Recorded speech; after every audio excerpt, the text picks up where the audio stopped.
నమస్తే. మీరు చూస్తుండే సుమన్ టీవీ. నేను మీ కీర్తి. మాఘ అమావాస్య వస్తుంది కదా! మరి ఈ రోజు యొక్క విశిష్టత, ప్రాముఖ్యత గురించి మనకు తెలియజేయడానికి ప్రముఖ ఆస్ట్రాలజర్ బ్రహ్మశ్రీ నందిమట్ల శ్రీహరి శర్మ గురుగారు ఉన్నారు. నమస్తే గురుగారు. వాగర్థావివ సంపృక్తో వాగర్థ ప్రతిపత్తయే జగతః పితరౌ వందే పార్వతీ పరమేశ్వరౌ ఆదిత్యాయ చ సోమాయ మంగళాయ బుధాయ చ గురు శుక్ర శనిభ్యశ్చ రాహవే కేతవే నమః. శృంగేరి జగద్గురు పీఠాధిపతులకి, కంచి పీఠాధిపతులకి నమస్కారములు తెలియజేసుకుంటూ కార్యక్రమాన్ని ప్రారంభిద్దాం. గురుగారు, నిజానికి మీ పుణ్యమా అని ఈ మాఘమాసం అంతా దైవ కార్యక్రమాల్లో ఆధ్యాత్మిక చింతనతోనే గడిచిపోయింది. ముఖ్యంగా మాకైతే అసలు మాఘమాసం విశిష్టత గురించి మీ ద్వారానే 100కి 100% తెలుసుకొని ఈ రోజుల్ని సద్వినియోగం చేసుకొని జీవితంలో అంతో ఎంతో పుణ్యం సంపాదించుకున్నామా అనిపిస్తుంది. ఇక చివరిగా మాఘ అమావాస్య వచ్చేస్తుంది కదా! మరి ఈ రోజు అసలు ఏం చేయాలి? ఈ రోజుని ఎలా స్వస్తి పలకాలి ఆధ్యాత్మికంగా తెలియజేస్తారా? తప్పకుండా అమ్మా. ఇప్పటి వరకు మనం అనేక విషయాలు మాఘమాసం గురించి తెలుసుకున్నామంటే అది మన గొప్పతనం కాదు, ఆ పరమేశ్వరుని యొక్క సంకల్పము.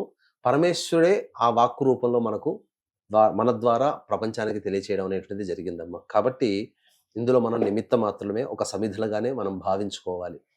ముఖ్యంగా ఇక మాఘమాసం అమావాస్య అనేటువంటిది ఉన్నది. ఈ మాఘమాసం యొక్క అమావాస్యకి ఇప్పుడు జరుగుతున్నటువంటి ప్రస్తుత పరిస్థితులకి ఒక లింక్ అనేటువంటిది ఉందమ్మా. అంటే కుంభమేళా ఇప్పుడు మనకు జరుగుతుంది కదా, అసలు ఈ కుంభమేళా జరగడానికి గల కారణమైనటువంటిదే ఈ మాఘమాస అమావాస్యకు సంబంధించి. అందుకనే ఇప్పుడు గ్రహాల స్థితిగతులు ఇవన్నీ మనం ఇప్పుడు వింటున్నామంటే, ఇప్పుడు ఈ కార్యక్రమం అంతా ఎవరైనా కానీ వింటే ఈ కుంభమేళాకి మాఘమాస్యకు ఉన్నటువంటి లింక్ ని అందరూ చాలా తెలుసుకోగలరు. ఇంత విశిష్టతన అందుకేనా ఇలాంటి సందర్భం వచ్చింది అని చెప్పి. ఏంటనంటే పూర్వము దేవతలందరూ కూడా ఇంద్రుడితో సహా విజయ గర్వంతో వచ్చినటువంటి మునీశ్వరులని చులకనగా చూసేవాళ్ళు. ఎవరిని చూసినా దూర్వాస మహాముని మెప్పించలేరు. ఆ దూర్వాస మహాముని కూడా దూషించేసరికి అప్పుడు కోపం పట్టలేక మీరందరూ కూడా కృషించిపోవుగాక అని చెప్పి శాపం ఇచ్చేసేసారు. ఆ తదనంతరం వాళ్ళందరూ బలహీనమైపోయారు. ఇక వాళ్ళలో ఏ శక్తి లేకుండా అయిపోయింది. ఇదే అదనంగా చూసి రాక్షసులు వచ్చి వాళ్ళని ఆక్రమించడం, స్వర్గాధిపత్యం రాక్షసుల చేతిలోకి వెళ్ళిపోయింది.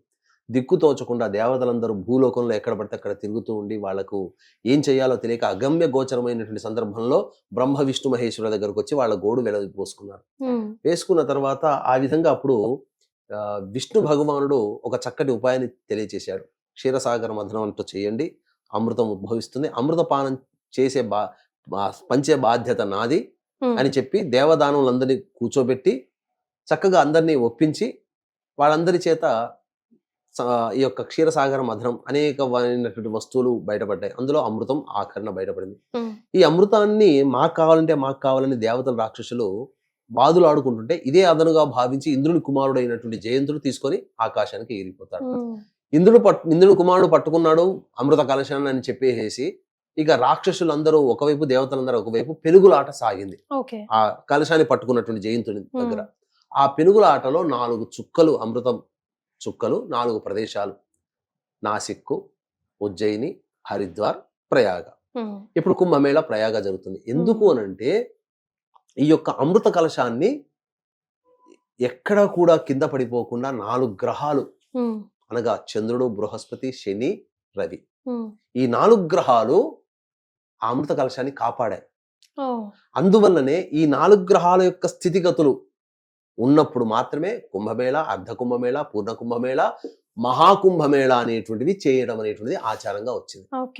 కాబట్టి ఈ విధంగా ఈ సంబంధించినటువంటి ప్రయాగ క్షేత్రంలో కూడా శివరాత్రి రోజుననే ఆఖరుగా, ఎందుకు అనంటే మొదలు ప్రారంభమైనటువంటి జనవరి 13వ తారీఖు నుంచి మొదలై శివరాత్రి రోజున దాదాపుగా 46 రోజుల పాటు సాగుతున్నటువంటి యొక్క కుంభమేళ ఎందుకు ఆ రోజున ఆఖరిగా చెప్పబడి ఉందనంటే ఖగోళంలో ఉన్నటువంటి గ్రహాల యొక్క స్థితిగతులను బట్టి ఖగోళం నుంచి వచ్చేటువంటి దేవతల యొక్క దివ్య శక్తి ఈ భూమి మీద ప్రసరిస్తుంది. ఈ భూమి మీద ప్రసరించినటువంటి దివ్య శక్తిని గ్రహించే యోగ్యత, పవిత్రత కలిగినటువంటిది ఒక్క నదులకి మాత్రమే ఉంది. కాబట్టి ఆయా నదులు సందర్భాల్లో ఆ గ్రహాలు రవిచంద్ర బృహస్పతి శని గ్రహాల యొక్క సంచారం జరుగుతున్నటువంటి ఆ ఏ రాశుల్లో సంచారం జరుగుతుంటే ఆ విధంగా ఆ ప్రదేశాల్లో కుంభమేళ అనేటువంటిది ఏర్పాటు చేయడం, తద్వారా ఆ శక్తిలో ఆ నీటిలో ప్రవేశించినటువంటి శక్తి స్నానం ఆచరించినటువంటి మనుషులకి రావడం, తద్వారా ఈ ప్రపంచం అంతా కూడాను శక్తిమయం అవుతుంది. Yes. అందుకనే పవిత్రులు ఎవరంటే పాపాలు పోగొట్టుకున్నారని కాదు అక్కడ,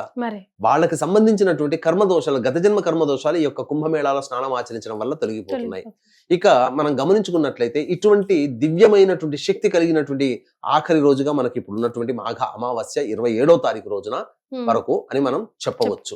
కాబట్టి అటువంటి అమావాస్య రోజున ప్రధానంగా చేయాల్సిందల్లా శివరాత్రి ఏ విధంగానైతే మనం చేస్తున్నామో ఆ విధంగా కూడా మనం ఆ రోజున నియమాల్ని పాటించాలి. అమావాస్య కాబట్టి ఉపవాసం ఉండాలి, బ్రహ్మచర్యం ఉండాలి, దాంపత్యం పనికిరాదు, మాద్యపానము, మాంసాహారము, ధూమపానము, అటువంటి వ్యసనాలకన్నీ కూడాను శివరాత్రి రోజున ఏ విధంగా ఉంటామో శివరాత్రి వెళ్ళిన 27వ తారీఖు రోజున కూడా ఉంటాము. అయితే అమావాస్య 28వ తారీఖు వరకు ఉంది కదా అని చెప్పి చాలా మంది ఉంటుంటారు. అమావాస్యకి ప్రమాణం ఏంటంటే మధ్యాహ్నం అపరాహ్నం వరకు కూడా అమావాస్య ఉంటేనే అది పూర్ణంగా అమావాస్యంగా చెప్పబడి ఉంది.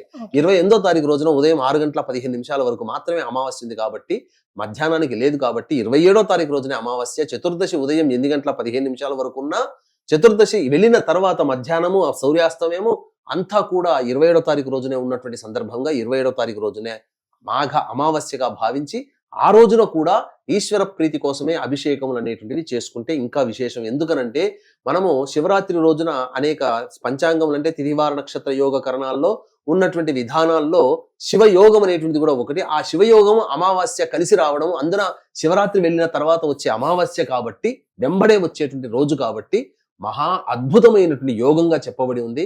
ఇటువంటి రోజున మానవులు కొన్ని నియమాలు గనక పాటించున్నట్లయితే పితృదోషం నుంచి విముక్తి అవుతారు, సంకల్పం నెరవేరుతుంది, అన్నిటికంటే మించి చక్కటి యోగ్యమైన జీవితాన్ని పొందుతారు. కర్మదోషాలు ఏమన్నా ఉంటే అమావాస్య రోజున చేసినటువంటి పనుల వల్ల కర్మదోషాలు తొలగిపోతాయమ్మా. కాబట్టి కొన్ని నియమాలు పాటిస్తే మంచిది. గురుగారు, అంటే ముఖ్యంగా ఈ శివరాత్రి రోజు ఈ కుంభమేళాలో మనం స్నానం ఆచరించే వాళ్ళు పాటించవలసిన నియమాలు ఏంటి? అక్కడ నుంచి కుంభమేళా నుంచి వాటర్ తెచ్చి అందరికి ఇస్తా ఉన్నారు గురుగారు ప్రసాదం లాగా, అవి తీసుకోవచ్చా? తీర్థంలాగా కుంభమేళాలు అంటే మనకి ఏంటనంటే కుంభమేళా నది దగ్గర కాకుండా త్రివేణి సంఘం కలిసేటువంటిది ఒక 1/2 కిలోమీటర్ లోపలికి వెళితే అక్కడ త్రివేణి సంఘం కలిసే ప్రదేశం ఉంటుంది. ఆ ప్రదేశంలో పట్టుకొచ్చినటువంటి నీటిని కనుక తీసుకుని వచ్చి మనము మామూలుగా దేవ పూజ చేసిన తర్వాత ఆ స్వామికి నివేదన చేస్తాం కదా ఆ తీర్థంలో, ఆ 2-3 చుక్కలు ఆ కుంభమేళా నుంచి వచ్చిన వాటిని వేయవచ్చు. తర్వాత దాన్ని భద్రపరుచుకొని ఉండి కుంభమేళా సందర్భముగా జరిగినటువంటి స్నానం ఆచరించి తదనంతరం అక్కడి నుంచి తెచ్చినటువంటి నీరు మహాపవిత్రమైనటువంటిది కాబట్టి మనకు ఈ యొక్క అనేక సందర్భాల్లో పుణ్య స్నానాలు చేయాలని చెప్పి మనకు రోజులు ఉంటాయి కొన్ని. అటువంటి రోజుల్లో ఈ యొక్క కుంభమేళా నుంచి తెచ్చినటువంటి నీటిని గనక వేసినట్లయితే మనకు అత్యంత ప్రభావం. ఎందుకంటే గ్రహ సంచారం జరుగుతున్నటువంటి సందర్భంలో ఏర్పడింది కుంభమేళా.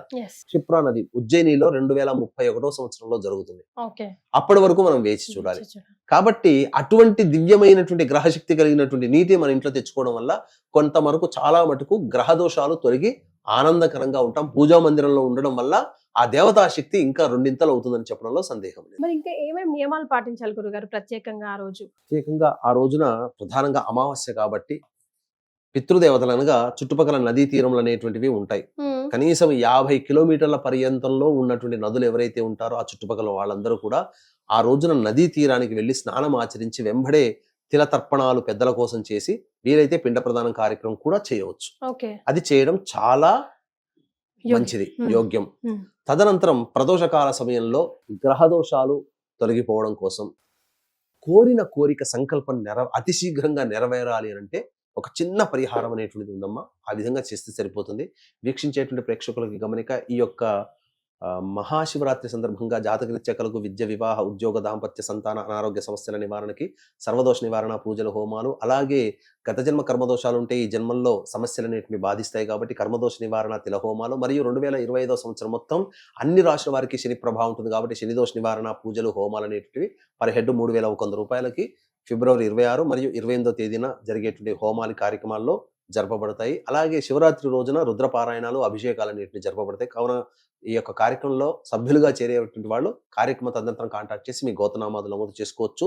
ఈ యొక్క కార్యక్రమంలో పాల్గొనడం ద్వారా మీ యొక్క సంకల్పం ఆ విశ్వేశ్వరుని యొక్క అనుగ్రహంతో వచ్చే సంవత్సరం శివరాత్రి కల్లా నెరవేరుతుంది అని చెప్పడంలో ఏమాత్రం సందేహం లేదు. ఇక ఆ రోజున గురుగారు మాఘ అమావాస్య రోజు మనం ఎలాంటి నియమాలు కానీ ఎలాంటి పూజలు కానీ విశేషంగా చేస్తే గనక రాబోయే ఉగాది లోపలే మా సంకల్పం నెరవేరిపోవాలి గురుగారు. ఎందుకు అని అంటేనమ్మా, ప్రధానంగా మాఘ అమావాస్య రోజున శివయోగం అనేటువంటిది రాత్రి 11:57 వరకు ఉంది.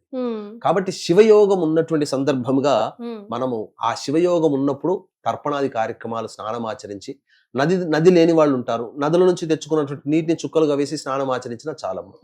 ఆ విధంగా ఇంట్లోనైనా తర్పణాది కార్యక్రమాలు చేయవచ్చు. ఇక తదనంతరం సాయంకాలం ప్రదోష కాల సమయంలో సూర్యాస్తమయం కంటే ముందే వెళ్ళి రావి చెట్టు చుట్టూ శివాయ నమః అంటూ 27 ప్రదక్షిణలు చేసి, ఆ రావి చెట్టు దగ్గర మీరు అంటే ఎవరైనా కానీ ఆవు నేతితో దీపారాధన చేసి 5 రకాల స్వీట్లు నైవేద్యంగా పెట్టి వచ్చినట్లయితే, వెనక్కి తిరిగి చూడకుండా ఇంటికి వచ్చినట్లయితే సంకల్పం అతి శీఘ్రంగా నెరవేరుతుంది. అంతేకాకుండా శని దోషం తొలగిపోవాలంటే రావి చెట్టు దగ్గర సూర్యాస్తమయం కంటే ముందే తిలలు ఒక రాశిగా పోసి, ఆ తిలల్లో నువ్వుల నూనెతో 8 ఒత్తులతో నువ్వుల నూనెతో దీపారాధన, నల్ల బట్టను కత్తిరించి ఒత్తిగా చేస్తే సరిపోతుంది.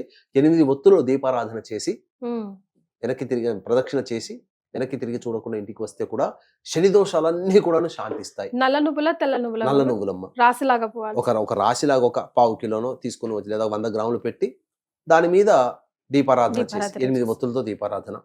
ఇక రాగి చెంబులో నీటితో ఆ యొక్క రావి చెట్టు మొదట్లో వేసి వచ్చి ఆ రావి చెట్టు దగ్గర సంకల్పం చేసుకుని, మూలతో బ్రహ్మరూపాయ, మధ్యతో విష్ణవే నమః, అగ్రతో శివరూపాయ అని చెప్పి నమస్కారం చేసుకుని ఇంటికి తిరిగి వస్తే ఖచ్చితంగా మీరన్నట్టు ఉగాది లోపల వాళ్ళ సంకల్పం కదులుతుంది, నెరవేరుతుంది. సో గురుగారు చెప్పింది విన్నారు కదా, చాలా చిన్నది, ఎవరైనా చేసుకోవచ్చు, చిన్న పిల్లల నుంచి పెద్దవాళ్ళ వరకు. డెఫినెట్ గా ఈ రోజుని సద్వినియోగం చేసుకొని మనం అందరం ఉద్ధరించబడాలని మనస్ఫూర్తిగా కోరుకుంటుంది సుమన్ టీవీ. చాలా సంతోషం గురుగారు, ధన్యవాదాలు. సర్వం శ్రీ ఉమామహేశ్వర పరబ్రహ్మార్పణమస్తు.